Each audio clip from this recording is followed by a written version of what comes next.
Welcome to another edition of Mystics Corner Game Day. I'm Frank Hanran. Christy Winter-Scott joins me. We're inside where it all happens, the Mystics offices. We just saw the Player of the Week walk by, Elena Beard, who has scored 31 points in that victory the other day at home.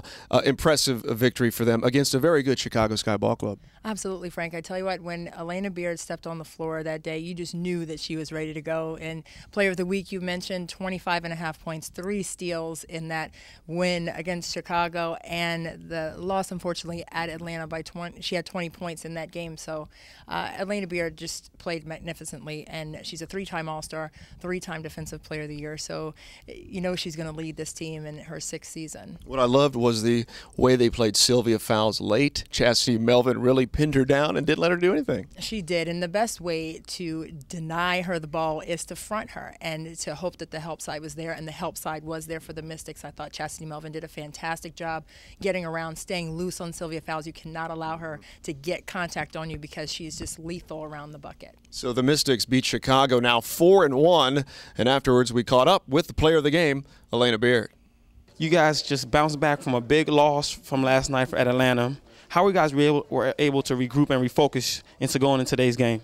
I think the simple fact that this is our house, and we wanted to protect our court, and that's something that Coach talked about at the beginning of the game. She wrote at the end of the board that we have to have that bounce-back mentality, and that just, shows the character of this team, how we can come in and bounce back after a tough loss from last night. You guys were down by 10 points at halftime. What was Coach saying to you guys to take control of the game in the second half? Change the tempo. Offensively we had to push it. That's our style. Coach like an up and down type of game. And in the first half we were doing too many setup offenses instead of pushing the ball. And I think Lindsay came in the second half and gave us tremendous push. And the second thing is that we got stops. Our defense turned it to another level.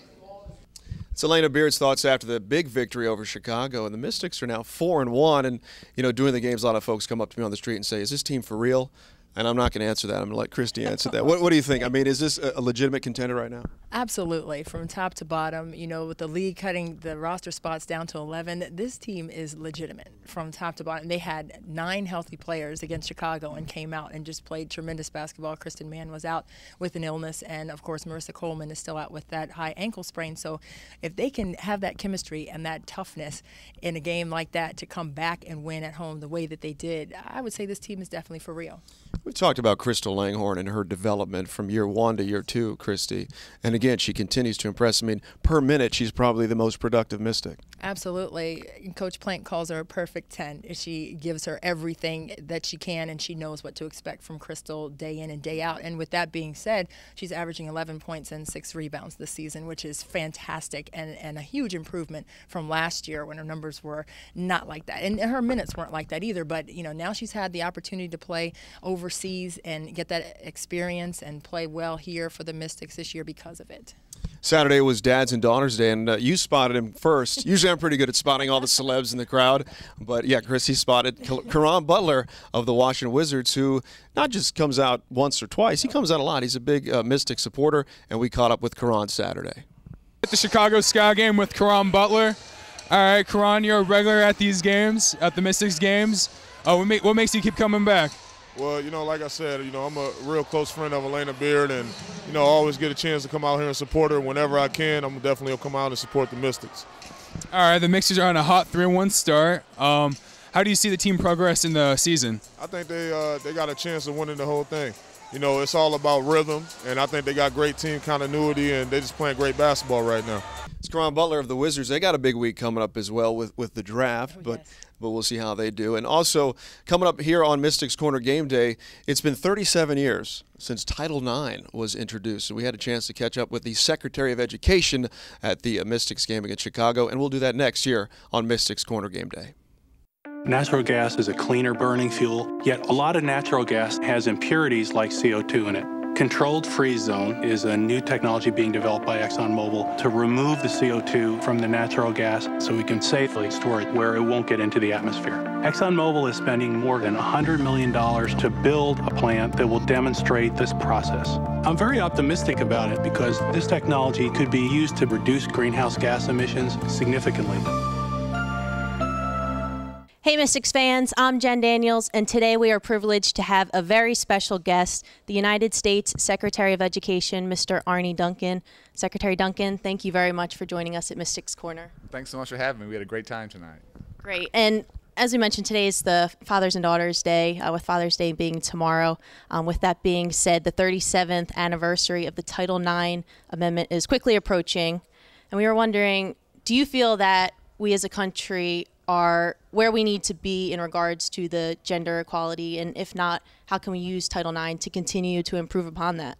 Well, I think we've come a long way thanks to Title IX, but honestly we have a long way to go, and so we're going to work very, very hard in the Department of Education to make sure we're never discriminating based upon sex. We have to continue to work not just in sports, but in areas like math and science, engineering and technology, where there's still significant disparities. So I'm proud of the progress, but a long way to go, and we're going to be very, very vigilant. This one's very important to me. And as a father, what does it mean to you to be able to bring your daughter Claire and your son Ryan to a women's professional basketball game, something that wasn't possible 13 years ago? It's absolutely amazing, and my sister played. She was a great player. The WNBA wasn't around when she was coming out of college, but for my daughter to be able to see these games, and my son, for both of them, I think this is very important, and we couldn't be more happier. Great. And you yourself, you were a great basketball player at Harvard, success both on the basketball court and in the classroom. And can you just speak to the fans of, you know, how basketball helped you out, developed your character, and enabled you to be where you are today? Well, I think the lessons you learn on the court are just so applicable to life, and the values, hard work, unselfishness, teamwork, putting the team's goals ahead of anything, ahead of personal gain. There's so many great, great, valuable life lessons that you learn. It's hard to learn in the classroom. On the basketball court, on the playing field, it's just a great teacher for life, and I feel so lucky to have had that opportunity. And how do you plan on commemorating the anniversary of Title IX on June 23rd? We're actually going to have a group of girls in the White House and sit down and talk about the history, talk about how they're doing, and talk about where we need to go as a country. So we're really looking forward to that this week. Great. And we just finished up the game here. The Mystics defeated the Chicago Sky. Being from Chicago, born and raised, but now living in Washington, D.C., who are you rooting for?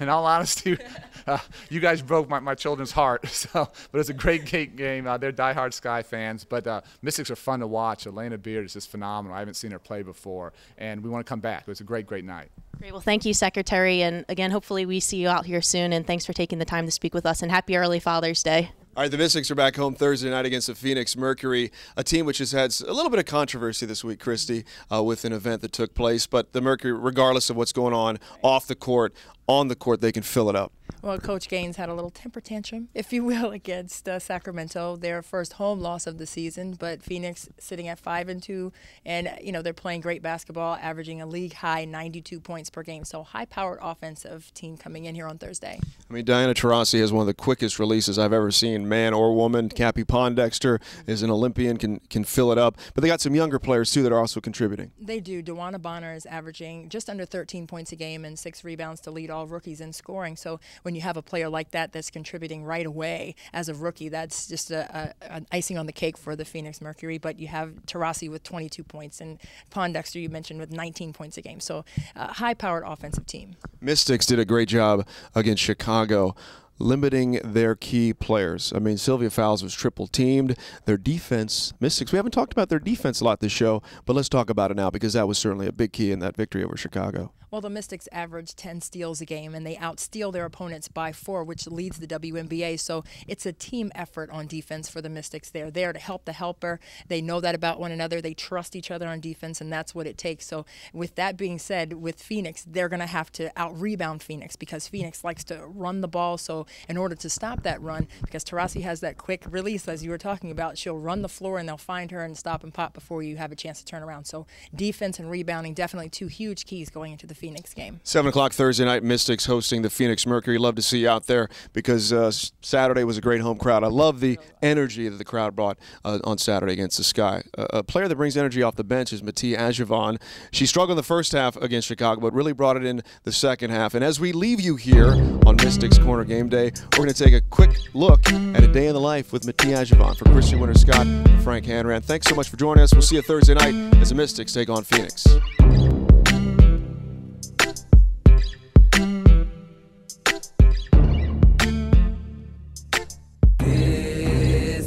The way I live, little boy still pushing big wheels. I stack my money, lay low and chill. Don't need to work hard, that's the way I feel. feel like